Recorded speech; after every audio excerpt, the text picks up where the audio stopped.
The Sydney beach shooting yesterday shook entire Australia. It's really unbelievable.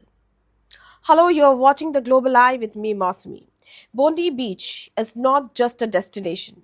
It is a symbol of Australian life, sun, safety, freedom, and multicultural coexistence, defining its identity.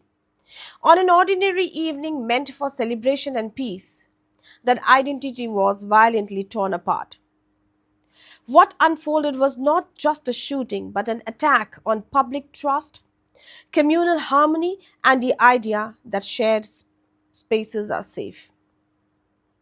The gunfire that echoed near Bondi Beach sent families running, children screaming, and a nation into disbelief. In minutes, joy turned into terror. Let's examine what happened, why it likely happened, the deeper forces behind such violence, and what this moment demands from society.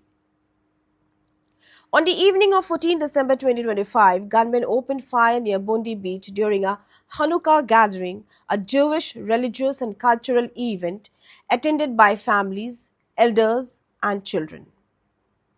According to the witnesses, sudden gunfire from elevated positions appeared. Panic and stampede as beachgoers fled for safety. Multiple people struck by bullets in seconds. Emergency services responded rapidly, but there were losses, or rather, there are losses. One attacker was neutralized at the scene, while another, later identified as Naveed Akram, was apprehended after sustaining serious injuries. Authorities confirmed multiple fatalities and injuries, making it one of the deadliest terror attack or terror related incidents in recent Australian history. A suspected explosive device linked to the attackers was later discovered in a vehicle nearby, significantly escalating the gravity of the incident. Identification of the accused was must and it's under process, although it has come to notice that Australian authorities identified Naveed Akram as one of the individuals involved in the attack. Investigators confirmed that he had previously appeared on security radars. He was not assessed as an imminent threat at that time. His background, communications, and possible ideological links are under extensive review. Police conducted raids at associated locations, including a residence in Western Sydney, as part of a broader counter-terror investigation. Amidst this brutal chaos, we witnessed a moment of courage. Amid the deafening gunfire and widespread panic at Bondi Beach, one unarmed civilian displayed extraordinary presence of mind and courage.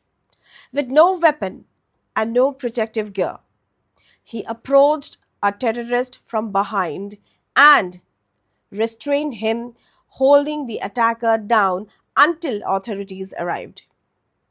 In those critical seconds, his decisive action prevented further bloodshed and likely saved many lives.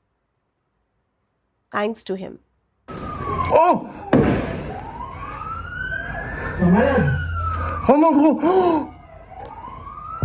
Ouais, mais il y a son pote, il va se faire tirer dessus. Il est trop con, le mec qui a l'arme.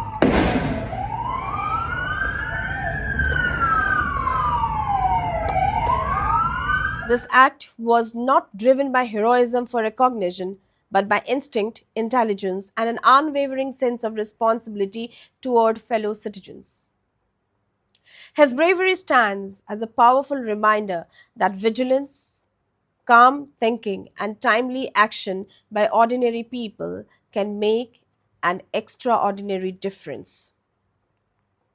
Such courage deserves not just admiration, but national recognition, a symbol of how humanity can rise even in moments of terror, even in moments of difficulty. Now, why did this happen? It is critical to approach the why with facts, responsibility, and care, not collective blame, but targeted anti Semitic terrorism. The attack occurred during a Jewish religious event, indicating a deliberate targeting of the Jewish community. Authorities are no doubt investigating the attack as an act of ideologically motivated anti Semitic violence. This distinction is crucial. The target was Jewish civilians. The motive under investigation is anti Semitism. Responsibility lies solely with the attackers, not any community. Anti Semitism has seen a troubling rise globally, often intensifying during periods of international conflict. Extremist ideologies frequently exploit such moments to justify violence. And again, we see radicalization and extremist ideology. Investigators are examining whether the attacker was radicalized, though, but we can get a hint. Online extremist propaganda, hate based ideological narratives, isolated digital echo chambers. Modern terrorism often no longer requires formal organizations. Radicalization can occur silently, rapidly, and privately. And then comes a factor known but not stopped, the intelligence gaps. A recurring and uncomfortable pattern in global terror cases is emerging again. The suspect was known to security agencies but not considered an immediate operational threat. This raises serious questions about early warning systems and also risk assessment thresholds, monitoring of ideological escalation, which is happening frequently. And when we see the global conflict and local consequences, while Australia is geographically distant from many conflict zones, global tensions increasingly manifest locally. Extremist actors often internalize distant conflicts and act violently at home, targeting symbolic communities. Bondi Beach became a stage not because of geography, but because of symbolism. And then comes the personal factors and psychological dimensions. Authorities are also assessing personal grievances, psychological instability, criminal history. Terrorism today often emerges from a fusion of ideology and personal crisis, not ideology alone. Immediate response and state action must be taken, and it has been taken. Authorities acted swiftly. Police secured the area and neutralized threats. Bomb disposal units cleared suspected explosives. Hospitals activated mass casualty protocols. Counter-terror agencies launched multi-layer investigations. And it's on. Political leaders across Australia condemned the attack unequivocally and pledged enhanced protection for vulnerable communities. An impact on Australia? Human cost, lives lost, families shattered, survivors traumatized, a celebration turned into mourning.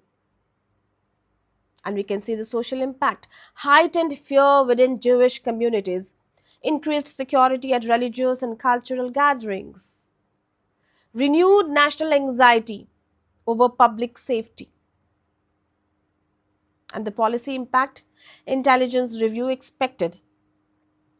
Stronger counter-radicalization focus, expanded community protection measures must be taken, of course.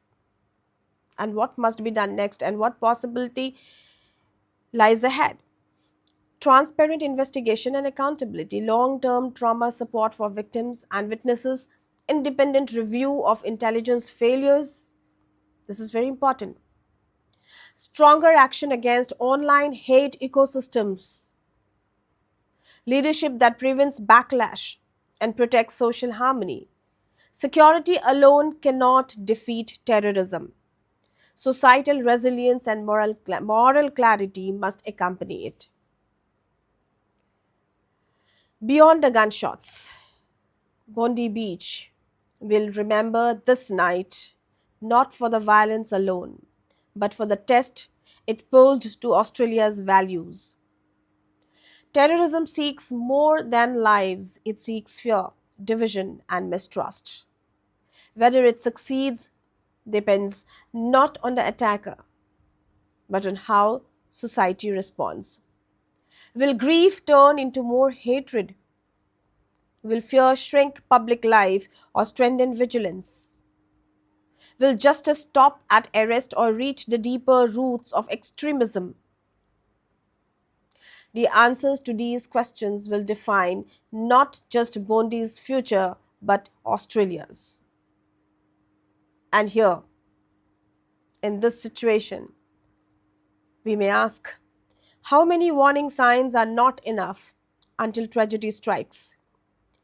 Can intelligence systems evolve fast enough for modern lone actor terrorism? It is not only in case of Australia, in fact, of all the countries. How does a democracy protect communities without militarizing daily life? Are we confronting hate early or only after blood is spilled? Think about it. For more updates and insights, keep watching The Global Eye.